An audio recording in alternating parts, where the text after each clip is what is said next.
Welcome to the How to Extend Your ERP with AI Without Another Implementation webinar. Super excited to welcome you all today. We have a really awesome guest in Harry Hartman. Harry, thank you a ton for joining today. For having me, Adam. Awesome. Well, to jump right on into it, we'll kick off with some quick introductions. My name is Adam Racefield. I've been with Parabola for 4.5 years, and over that time, built thousands of workflows with e-commerce and retail brands, many of which were built to plug gaps in their ERPs and different integrations. Harry, I'll kick it over to you for a quick intro from your end as well. Thanks, Adam. I'm Harry Hartman, Director of Supply Chain Operations Consulting. Have a background in manufacturing. I worked at HelloFresh and product development and retail teams.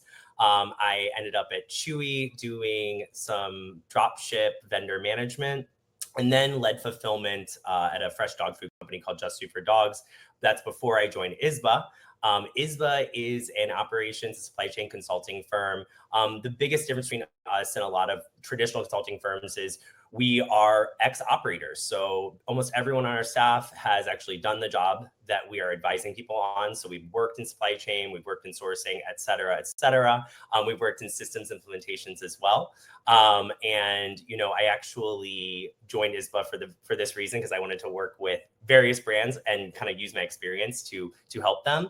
And a big part of that was actually, working with Parabola. I onboarded Parabola when I was at Just Food for Dogs to solve a pretty tricky, disparate inventory issue we were having. And we created a pretty elegant solution to solve it, and then used Parabola for a ton of other things. I was really excited to be able to join ISBA, where we also use Parabola and we implement lots of systems and work with Parabola to kind of smooth out any of those gaps that are created in those system implementations. I know you've seen your fair share of ERPs, ERP implementations, so awesome perspective you're bringing to the call today. Just to give everyone a quick overview of what we'll be covering. First, we'll give you a 1-minute history on the ERP, how we got to where we are today. And then Harry will share a quick outlook on how they're approaching conversations with teams looking to implement an ERP for the first time. Before we spend the majority of this session really focused on how, if you already have NetSuite or SAP or some ERP implemented, what are the ways in which you can extend it with AI to deploy workflows, fill in some of those gaps, before Harry walks you through a live demo of what one of those AI-enabled workflows actually looks like. We'll close out by sharing some key takeaways and actionable advice before finally we leave 5 to 10 minutes for some Q&A at the end of this session. So as we go, feel free to throw any questions in the chat and we'll make sure to hit on all of those at the end. First and foremost, let's talk about how we got here. Evolution of the ERP. I was surprised to learn that the concept was derived way back in the 60s when IBM created the first materials requirement planning system working alongside manufacturers. And then the next big innovation kind of came in the 80s when the concept of an ERP, coined by Gartner, really went mainstream, pegging it as the real source of truth for the entire business, not just manufacturing, also accounting, supply chain, finance, so on and so forth. And then come the 2000s, that's when we really saw, cloud ERPs come to light, shifting from on-prem. Some of those big SaaS players that you know and maybe love, like SAP, Oracle, PeopleSoft, really went mainstream. And those long implementations, the heavy systems, kind of became the norm throughout the 2000s, the 2010s. And then call it 2023, when we kind of saw some of these lighter weight ERPs come into play. AI, that's also when AI really went mainstream. And so you started to see a little bit more distribution across tech teams, ops, kind of sharing ownership in implementations, in process improvements as operators became more and more enabled with low-code, no-code tools and can start really building with AI. And so just to share a little bit about kind of this evolution, I'll kick it over to Harry to kind of talk about the old guard versus some of these more emerging solutions in the space. Thanks, Adam.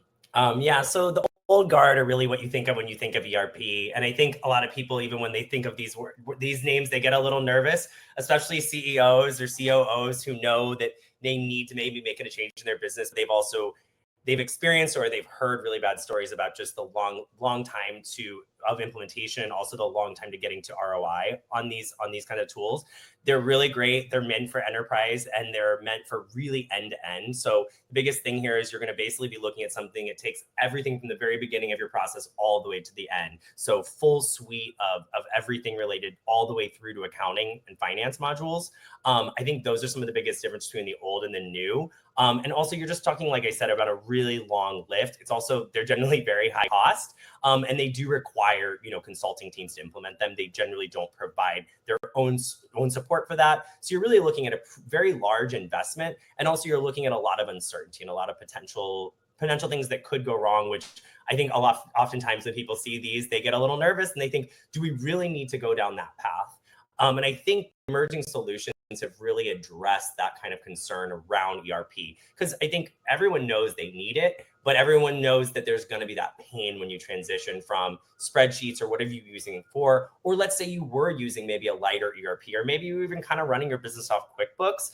People are like, we're making this up, we're getting to 50 million, we're getting to 200 million. Like, what is that inflection point where we're going to need to have everything in a really, really solid system that works for all of our needs, even some maybe things that are custom to our business? And I think what we're really seeing with these solutions are just things that are a little more adaptable, a little more customizable. I think another thing that's really unique about these is oftentimes they provide their own implementation support, which is pretty unique. And there may even not be a need necessarily to work with a consultant or something like this. Obviously, it never hurts if you have no understanding of these, and you've never done this kind of thing before, to have someone helping you. But it's a little less of a requirement, more of a nice to have, which I think is really nice. So just the overall idea here is I think it's a little less one size fits all and a little more what do you need from ERP and what can this give you? I think the other thing is just a little more modern. So the architecture is more modern, right? And they have the ability to kind of create things and enhance things on your behalf in a much faster way than what you're dealing with the old guard, where maybe some of this code has been around for 20 to 30 years, depending on the system. So I think the ability to kind of work with more modern architecture and work with teams who even actually are fully aware of the architecture, because maybe they still work at the companies and they developed it. It provides a lot more flexibility. I think ultimately, what we're seeing is even the ability to get features that may not exist, just like any other new modern software provider. These companies are really trying to listen to their customers and make sure they're being innovative too, not just saying, look, we've got the best database, it works, here you go. And if you want to do custom stuff, you get a consultant and get a bunch of tech teams to do it. We're going to actually try and work with you. So I think those are kind of the main differences that I'm seeing between the old guard and some of these emerging solutions. Totally. I think you've kind of talked about how like the old guard has built whole economies around the solutions that they're offering, which kind of just drags out the timelines and the cost. And with these emerging solutions, just the nature of the business allows them to move so much faster. Like Fulfill, for instance, so they recently released an MCP server and an integration with Claude, so you can kind of just query the ERP with natural language. So really cool to see what some of these players are bringing to market. And just to share a little bit about, hey, you're working with teams all the time who are looking to implement an ERP for the first time. Maybe they're at a decision point where they're wondering, is this actually something that we need? So maybe you can just share a little bit around kind of what you're seeing from some of these companies, how you're approaching these conversations, and what's making you actually feel comfortable recommending something that maybe is a lesser known ERP versus some of those safer options. Yeah, so something I'm seeing right now is a lot of our customers are scale-up brands. They're super high growth. They may not have an ERP in place, or maybe they have one in place, but it's not very well implemented. Maybe it wasn't configured properly for various reasons. The other thing is we're seeing with a lot of these teams is a lot of the people who work at these companies may have never used an ERP before. Maybe they've always worked at startups that were small businesses where all they needed was spreadsheets. Maybe they had QuickBooks for accounting. So there's also a level of sophistication with the employee where, do we even want to deal with getting your employees used to some of these more advanced systems like NetSuite, which can have quite a learning curve. SAP, for example, has all these keyboard shortcuts you have to use if you want to get really good at it.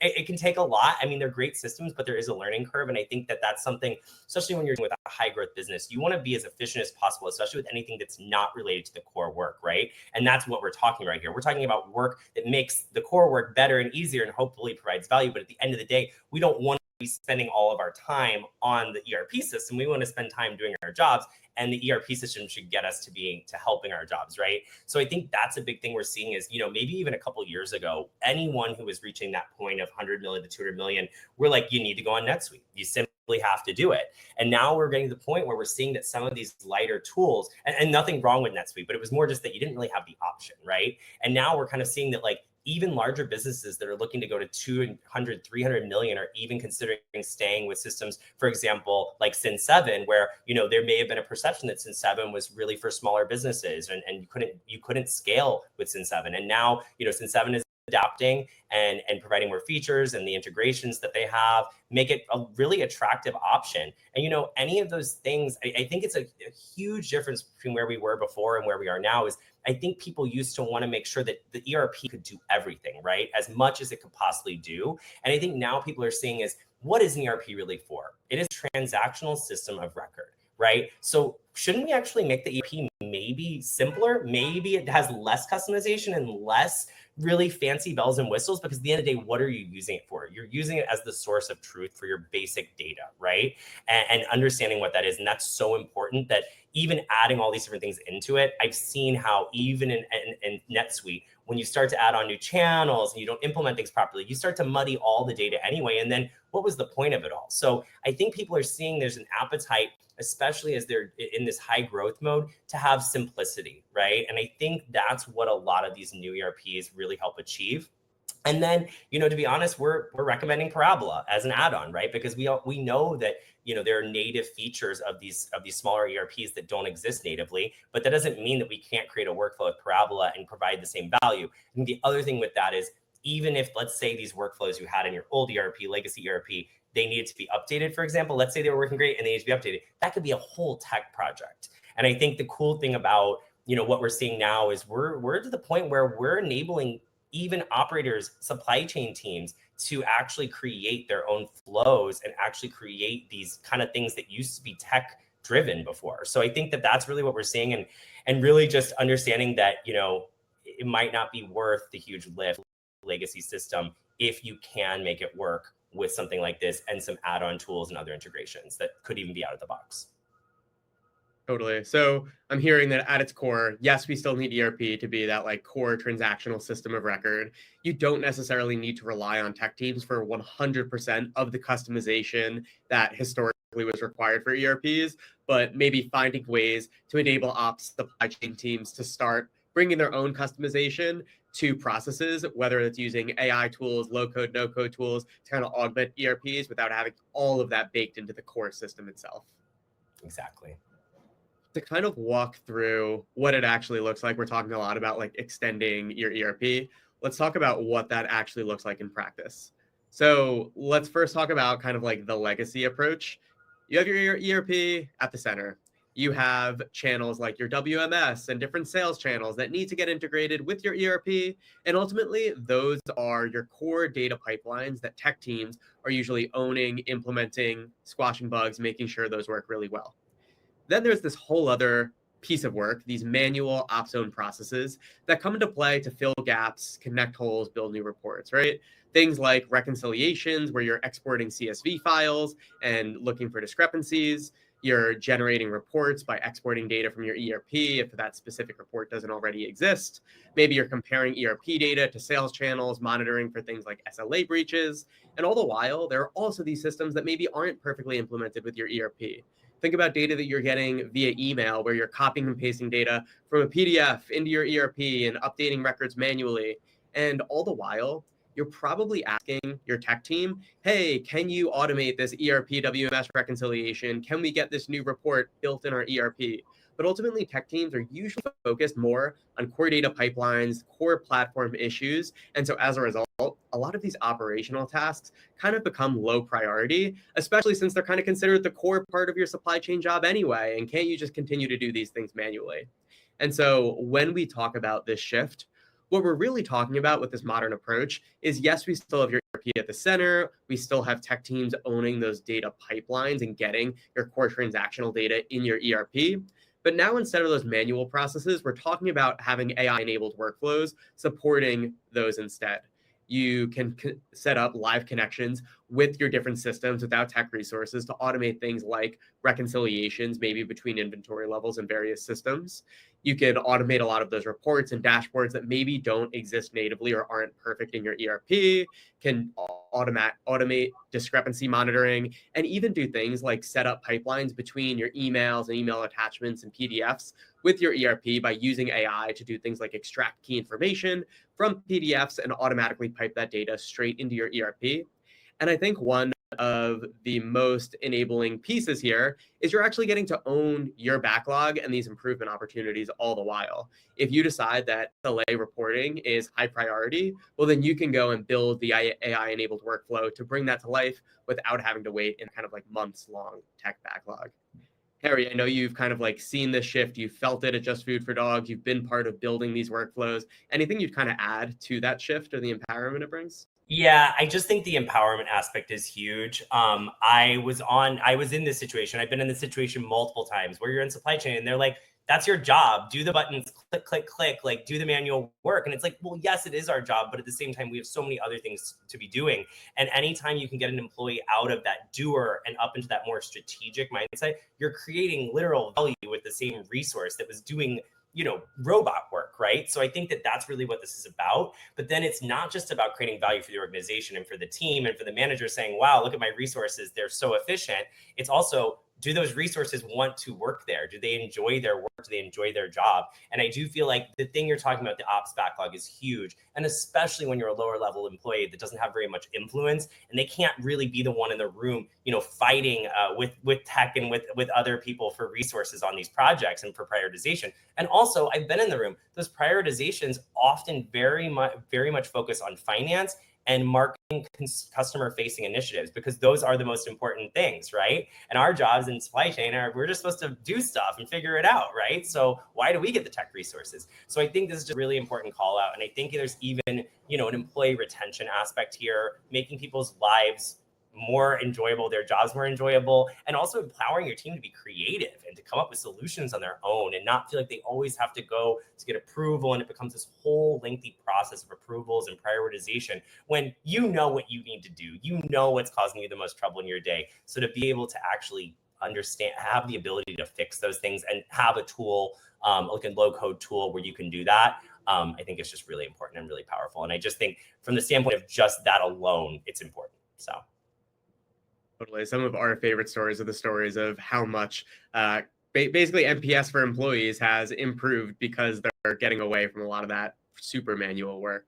And so just to make this a little bit more tangible, would love to hear a little bit about where you're seeing teams actually find the most success extending their ERP and then some of the challenges that you're seeing operators face standing up these workflows. Yeah. So one of the great examples is, let's say you have an ERP that isn't very well implemented, right? So maybe for some reason, the inventory data is super off, right? So what I have been able to help one of our brands with is, they have some data in the ERP that's real, right? Their purchase order data, their invoicing data, that's real. And that's happening because that's what they're actively using that ERP for. However, their costs aren't correct because of various issues. So we basically created a tool where we can understand their inventory evaluation based on the COGS that they've kind of created outside the system. And then, just pulling in the real PO data and then pulling in the real inventory data, which also comes from a separate system, right? So like just connecting those dots and creating value. And ultimately, this is not the long-term solution for them, right? We're working to redo their ERP and we're going to fix everything so it's in a great place where they'll be able to pull all this out of the ERP. But, that's not always the reality. So how do we get people to a place where they're in a functional state, then they can get to that even higher level state of everything being in the right system in the right place. But I think that's something that I've always seen as really cool, is creating these kind of tools that even get you from a really bad place to an okay place while you get to the really great place. And I think that's really cool. The other things I've seen is just anything related to reconciliations, right? If you have, a very common thing is orders not making it from your system into the 3PL system, for example. So being able to automate that, being able to get a feed, either an API feed or even just an email that triggers a flow from your 3PL with the orders that they have versus the orders that you have in your system is a great, very easy and important, we'll call it a sweep or we'll call it a reconciliation. These are things that are very easy to implement and provide immediate value. And it's also something that just was really annoying and really tedious before. You generally had somebody downloading a CSV app, downloading another CSV. Maybe they had a template, but then there was still that manual error aspect of like, did I copy and paste it into the right row? I've personally had that happen before. I used to do manual order uploads a while back, a couple of jobs back.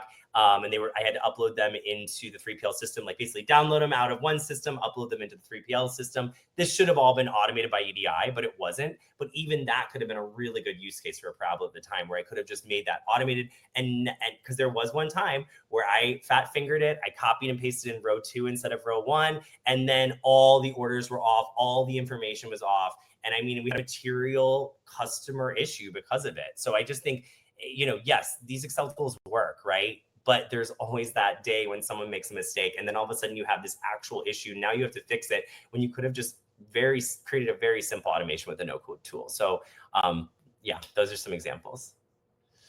Love it. And to build on that a little bit, here are just a little overview of some of the different types of use cases we see teams building out to extend their ERP. Things like, three-way match in a perfect world, that does exist as a native module in your ERP. Not always the case, especially if you're dealing with super messy PDFs coming from vendors and suppliers.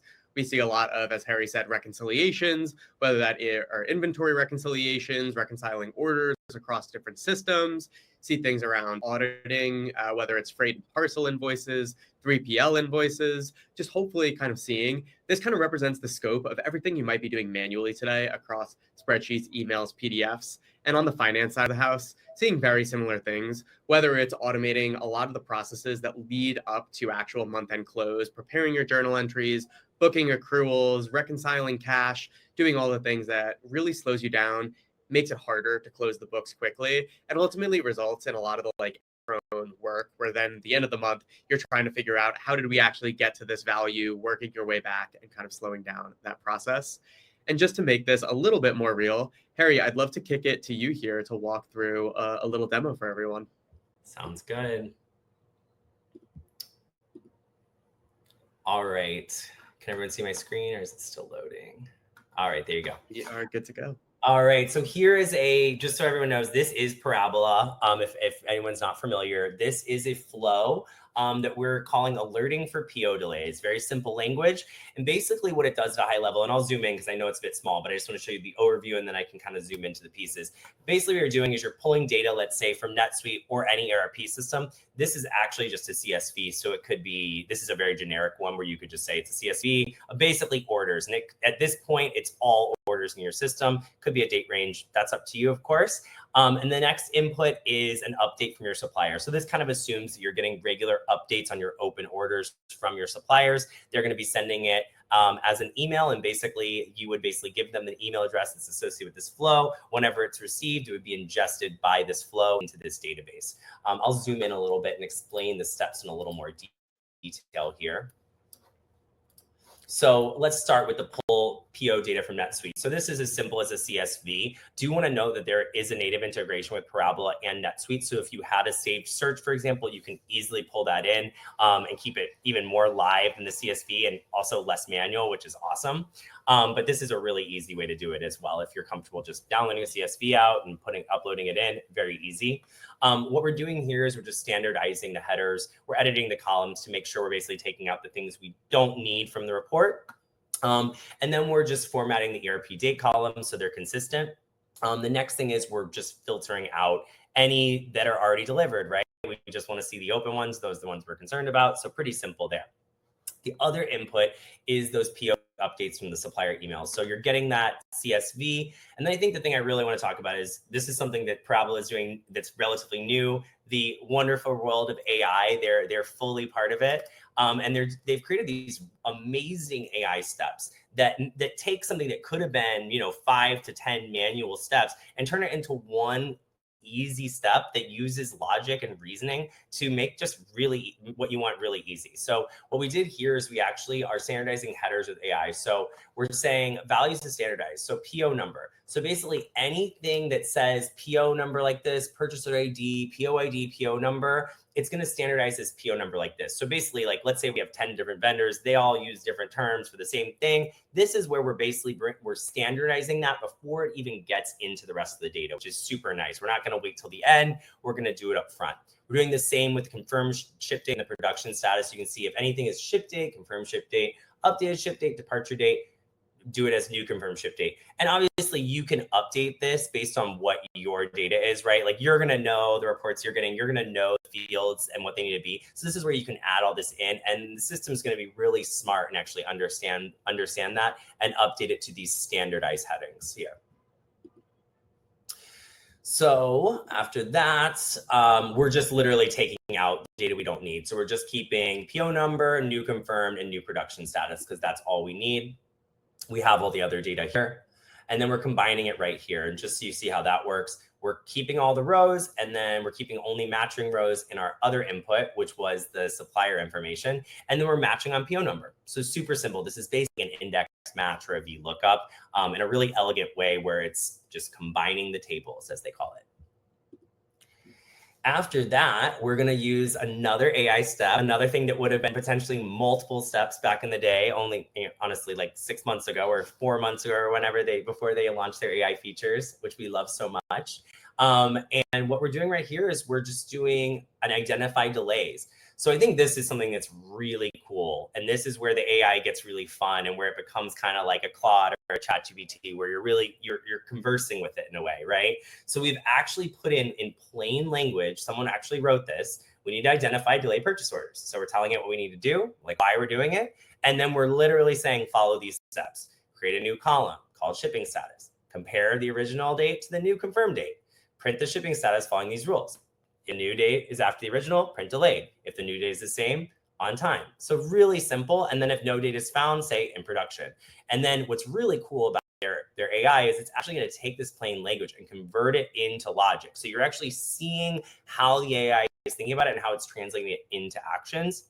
The other cool thing about this is you can have it reuse the logic. So let's say you like the logic, it's working, you reuse it. If you don't, you can have it regenerate. There are various use cases for why you'd regenerate versus reuse. We tend to use reuse, but I just think this is a really, really great example of how to use one of these AI steps. Then from there, pretty cool. We filter the rows for delays, and we send alerts to our team. So we send an email. It's actually just attaching basically this output, which is a CSV, to an attachment, and then it's also sending it to Slack so the team can see those orders and immediately take action as needed. The other thing you can do here is you can build the same output right into a visualization right here, and you can actually see the delayed POs, and I can open this here so you can see. You can see your delayed, early in production, those details right at a high level, and there you go. That's the flow. Awesome. There. There was recently a study that came out from MIT around like why 95% of AI pilots fail. We recently ran a survey on a similar topic, just basically trying to ask operators, like, what are you seeing in AI deployment? Where are things working? Where are things not working? We'll be releasing that full study, but one of the things that stood out to me, over 75% of people said the reasons that AI was failing them in some cases was the black box element and then the lack of training and support.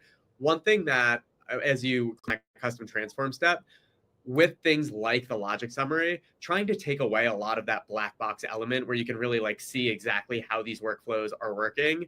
And then something else that you kind of worked on before this call, if you open up the AI chat assistant on the left-hand side, you can kind of build by just talking to your flow the same way you talk to a coworker over Slack or in ChatGPT. So in this example, you asked like, hey, make me an SOP for this workflow.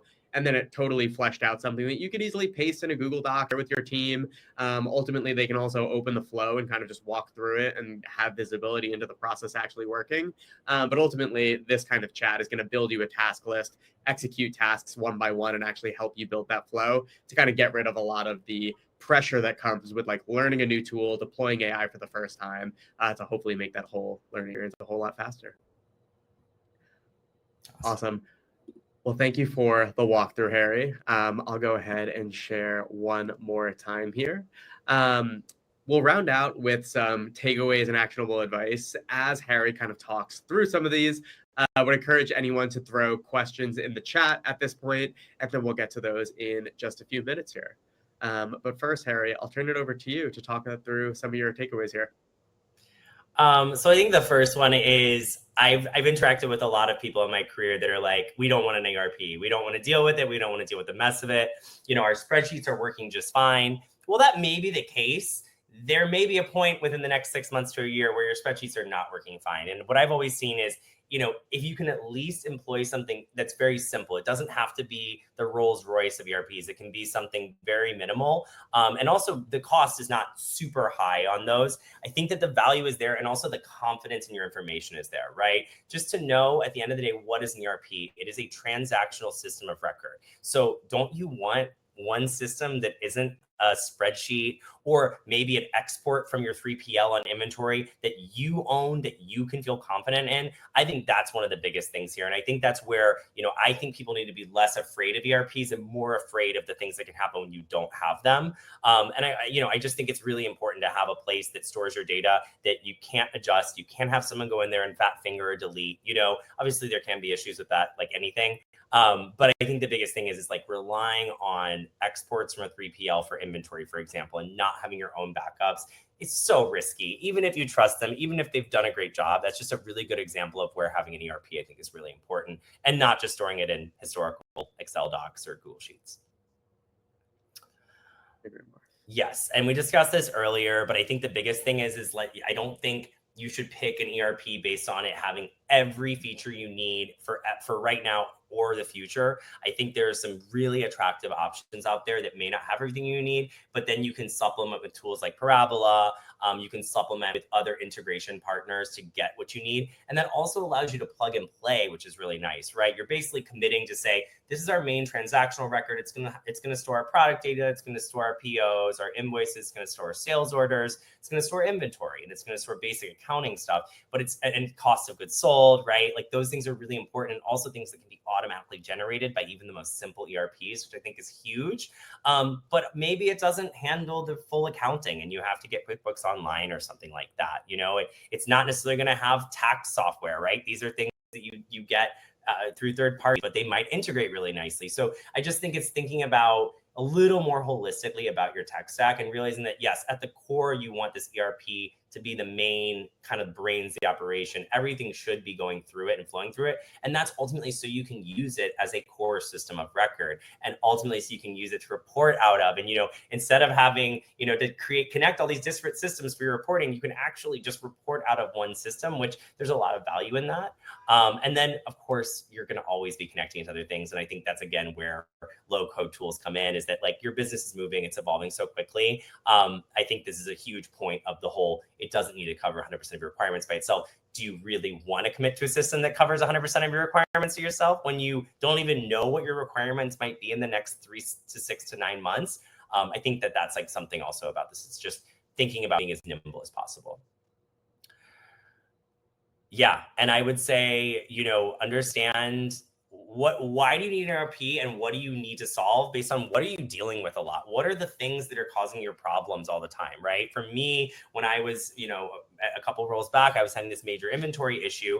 I needed to figure out where my inventory was. I needed to be able to wake up in the morning and have an automated report that said where everything was. So that's why, we use Parabola to automate that and connect that. But I think it's mainly about what are you spending the most time on? Where are your biggest problems coming from? I had a client, one of their biggest issues was end of month close. Why is end of month close an issue? Because their COGS weren't correct. Why are their COGS not correct? Well, because their ERP was implemented incorrectly. So I think there's also separating the fact of like an ERP being a good or bad ERP and an implementation, right? Oftentimes the ERP is not the problem. The implementation is the problem. And maybe that was because the team that implemented it wasn't doing a great job, or maybe there was a mismatch between the implementation team and the core, user team at the brand.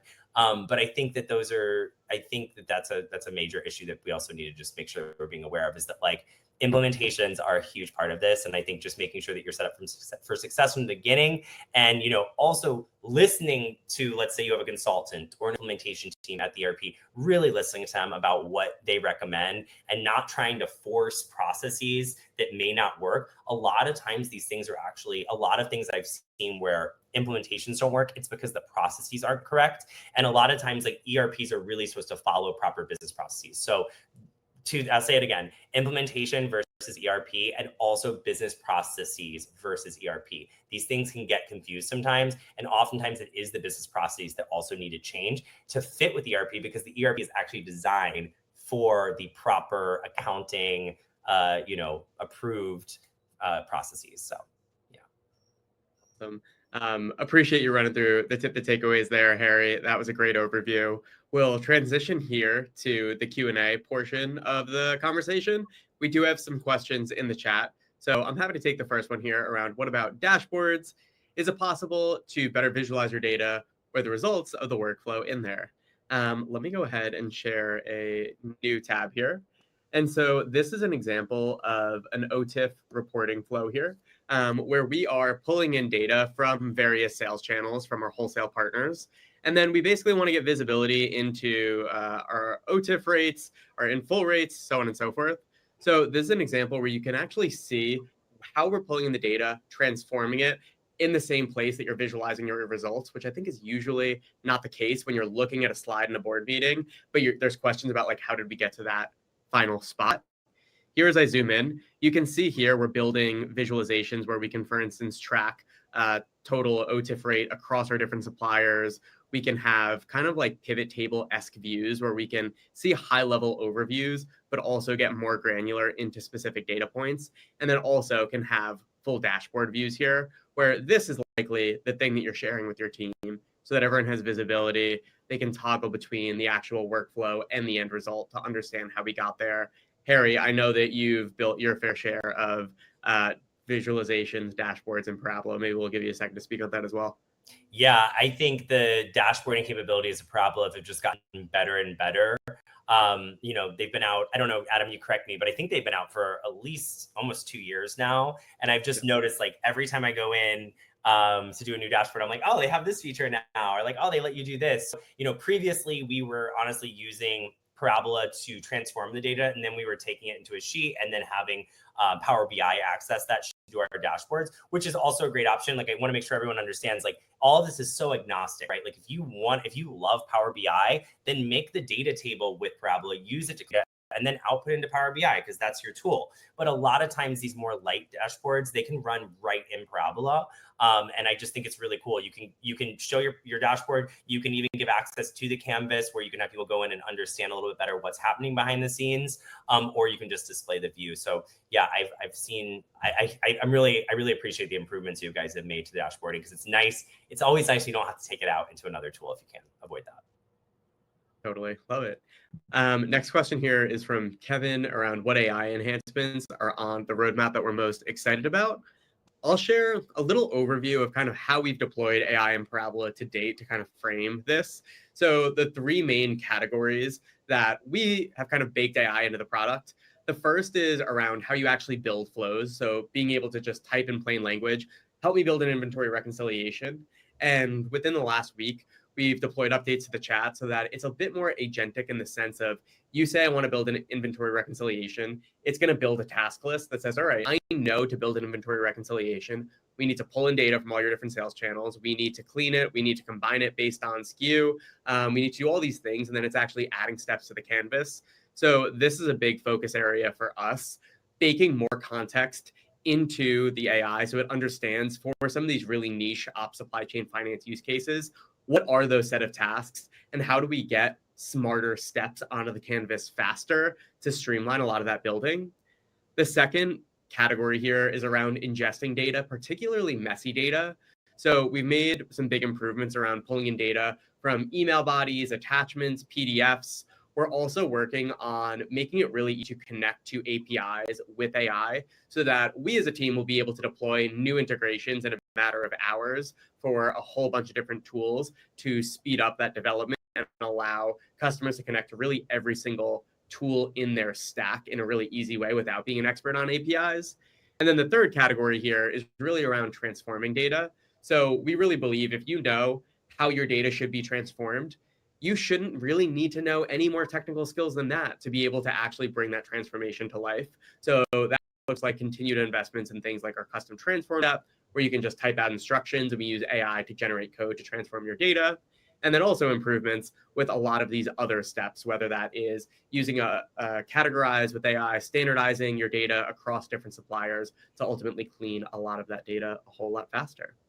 Last thing I'll mention here that's not on this slide, have also released some improvements with our database steps, where if you have a query, you can use AI to optimize that query. Just type in what you're trying to do with that query and then having AI automatically update it all in the canvas. So lots of exciting stuff happening on that front. Cool. From here, I will jump over to Angel's question around cost of implementation and timeline. I'll keep this one brief. Don't want to be too salesy here. In short, initial use cases are built in a matter of hours or days in Parabola. We're not talking about weeks or months long implementations. Plans range anywhere from $20 a month for smaller teams just getting started, up to $1,500 plus per month based on kind of the size of that engagement. So Angel, happy to share more if you're interested in learning. And we'll jump over to Michael's question. What if I get loads of confirmations from 500 plus suppliers where each of them is in a different format and comes in via PDF? This is a good example where Parabola's approach kind of differs from traditional OCR.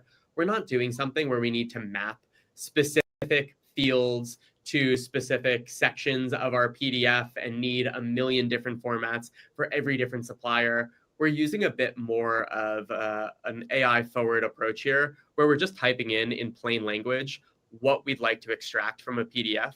So if I zoom in on this step here, you can see here we're working with a packing list.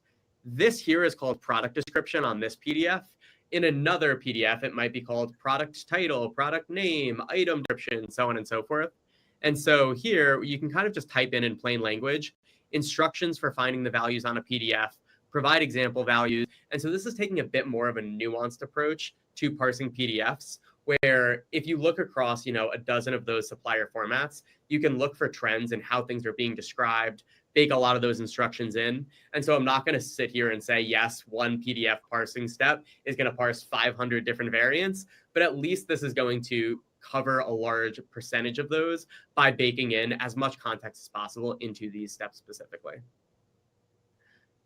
Awesome. Last question before I wrap things up here. Will I be able to make AI to catch up with those little changes and not get a lot of errors? So for this one, I'll say the AI chat in Parabola is capable of troubleshooting a lot of those errors. So if you do get errors in a flow, AI can go in, understand what's happening in a flow, and then either correct it independently or tell you exactly what steps you need to take to fix it. Michael, I might not have totally understood the question, so I'm happy to follow up with you offline on that one, but good question. Awesome. I'll round us out here today by saying, if you're interested in kind of learning more, testing this yourself, you're welcome to sign up for a free account at parabola.io. And if you'd like to work more or speak more with Harry and his team, you can book a free consultation at isba.co. But Harry, thank you very much for joining today. This was an awesome session. Thanks, Adam, for having me. And thanks, everyone, for joining.